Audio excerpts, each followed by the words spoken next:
Larkhill Primary School planned a minute's silence to commemorate members of the armed forces since the First World War onwards.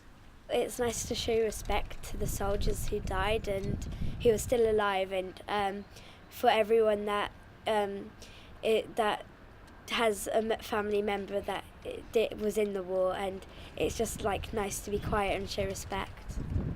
Well, I think we should use this minute of silence to remember mostly maybe our grandpas, our great grandpas, and mostly the people that have been in the war, helping to help England. So we should remember them.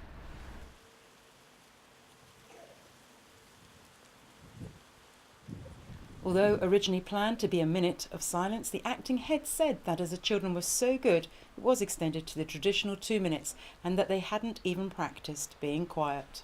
We wanted them to understand about respect, about being thankful, about being grateful. Respect is one of our core values at our school, which we're really trying to promote.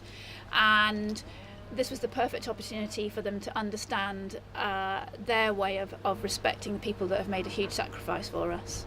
The Deputy Garrison Commander of Larkhill, Garrison, has been in the Army just over 30 years, and he says holding events like this is essential.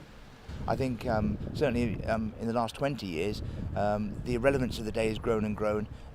Everybody in the services marks a day of respect, and it's become very prevalent amongst civilian society now. We celebrate across the country. In Larkhill Garrison, we send representation all over the county and into Dorset as well. And is it important to you that you feel that the British public are behind what you do as a job? Yes, absolutely. I mean, it's essential, isn't it? Because we're here to serve the British public. We are, you know, they pay our wages, so to speak. So yes, of course, it's come particularly prevalent since Afghanistan, what we actually do, and I've never had an occasion to doubt that the British public are not completely behind us.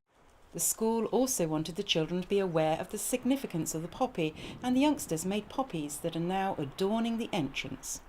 It took several weeks with a lot of work, particularly from my deputy head, Mrs. Shan Robins, and the children. We even had a poppy making club with some other members of staff, where every Friday they would make poppies. In the end, we made over 600 poppies.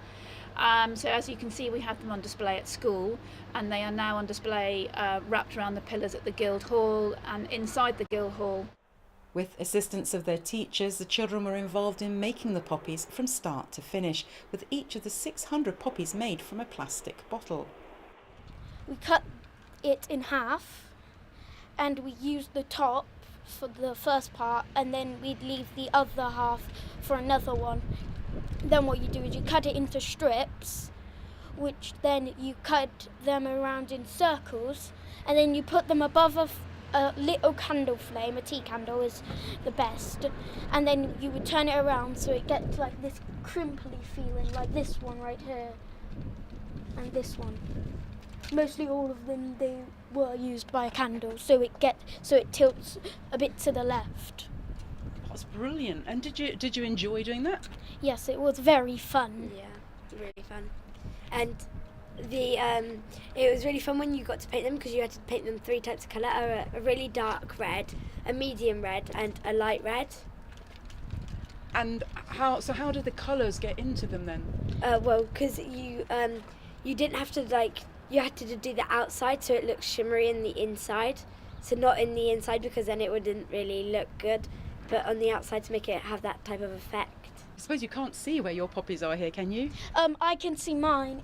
I just saw it. It was right here. I just noticed it. It said, oh yeah, there, that one. I'm in Poppy Club, and I've made about a lot, and I made 2 in class, and I have in Poppy Making Club I've made a lot.